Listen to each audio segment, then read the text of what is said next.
All right, we gotta figure out which one's Candyland. Oh man, Brian, look at this. This looks like it's gonna be fun. All of these jumps so far look jumpable. Not seeing big mud pits that scare me. A lot of sand, look at this. Whew. Can we do it? Nope. All right, take the easy route this time. Instead of up the rock face. There we go.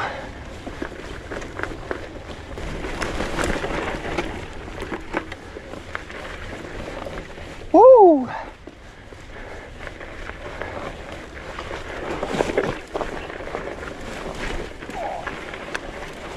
Coming at you. Oh, oh, oh, oh, oh.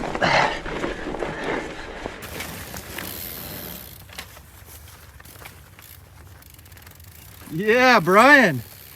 Woo!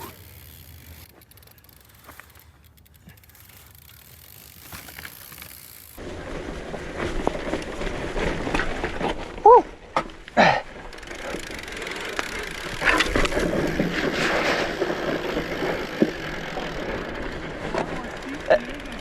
That's fun. I'm here with my friend Brian, who also has this same exact bike. Actually, I rode this bike and I thought, man, that thing is super fun. And that's really what convinced me to buy one. Just the smile on his face is like, I gotta get that. I kind of like the fact that it's just such a low maintenance bike too. Just fun to ride, simple, bike skill, can ride anything, make up your own trails. That's the plan. It's gonna be fun. We just biked up from way down there up to here. This is Spirit Mountain, and the plan is to ride down Candyland, which is one of the downhill trails. And we saw the downhill bikers down at the parking lot before we came up, and we told them we're riding up Candyland before we go down, because I haven't ridden that trail for like 5-6 years, and I don't know what's even on it anymore. So I wanted to make sure it wasn't muddy, there wasn't rocks or anything crazy, so you'd know what to expect. There's some parts that were kind of a brutal climb though. That was kind of fun. But yeah, well, I'm just learning how to ride this fat bike, and I've never ridden a bike like this before. This is the Salsa Beargrease 2020. It's the SX version, and extra large, and I'm running 10 psi right now in the tires, which was really good for the climbs, and seems to be, it doesn't really bounce me around too much with these 27.5 wheels. Pretty comfortable bike. It's just surprisingly comfortable. One thing that I did, I've taken it on a couple of rides now, and one thing that I did change right away was I put a 50mm stem on here. And I don't know why, but I couldn't ride the same way. It didn't feel as efficient for climbing. It didn't even feel that much better for berms or anything. And so I kind of was like, well, what's going on with that? Because usually a short stem feels amazing, and why doesn't it on this bike? And I brought my little handy dandy string to show you guys. But this, the sweep on these bars is kind of high. I don't know the numbers, but when you measure from here to here with this 70mm stem, it places the steering angle right about 15-20 millimeters in front of the fork. And when I put that 50mm stem on there, it was actually behind the fork a little bit. And that's why it rode so goofy. So I think you could do a 50mm stem on this bike, but you just would have to have less sweep on your bars. So as is, this stem rides shorter than it looks, is the moral of that story. That's what I learned about that. Pinkbike has an article on stem length and handlebar sweep. That's where I got that information. But yeah, now we're gonna go down the hill we just rode up. Enjoy.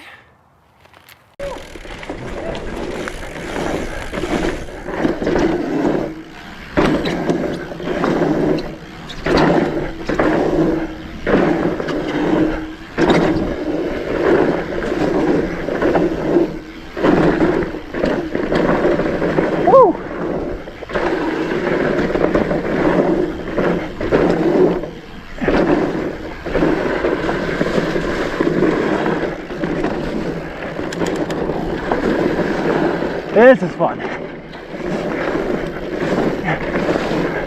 So far, not too much bounce. 10 psi seems to hit the sweet spot.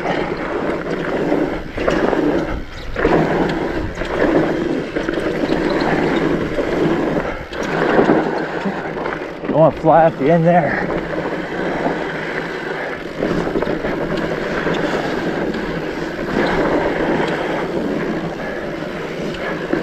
Oh yeah.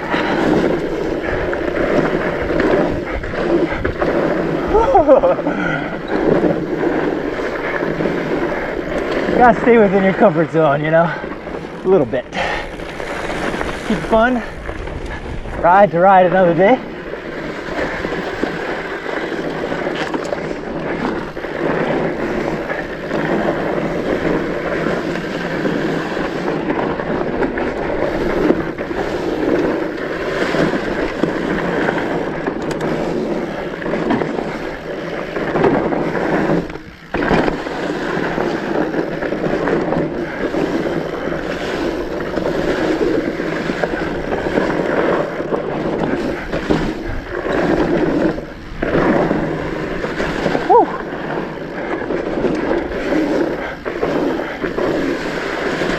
The key to these berms is leaning forward, let your front tire get full traction, you know.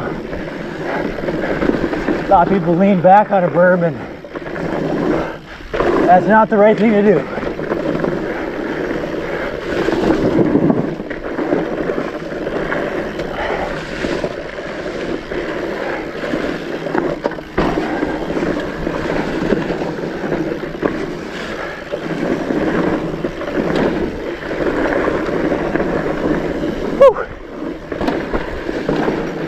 This is fun.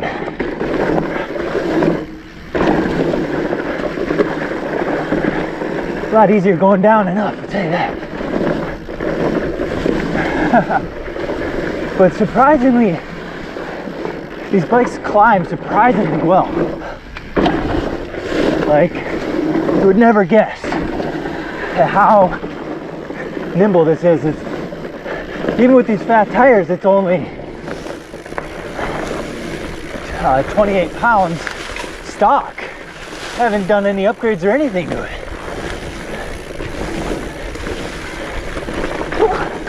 Yeah, I love these berms.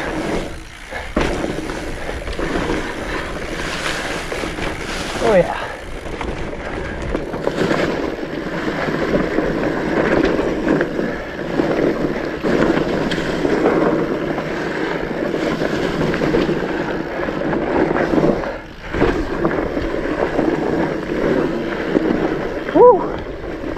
Oh yeah. So much grip. Like, I have no worries about washing out, you know.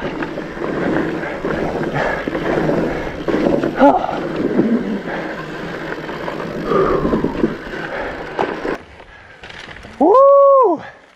Yo! That was awesome. That was amazing.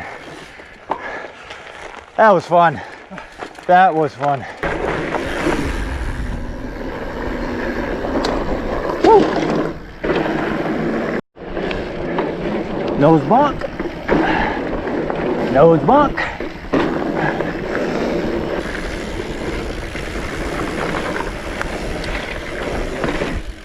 Yo.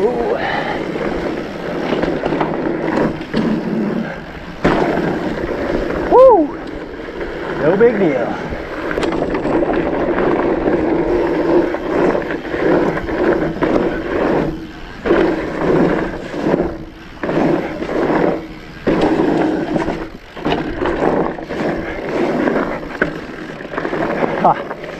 A lot more fun coming into it that way. Oh man, that was a good ride.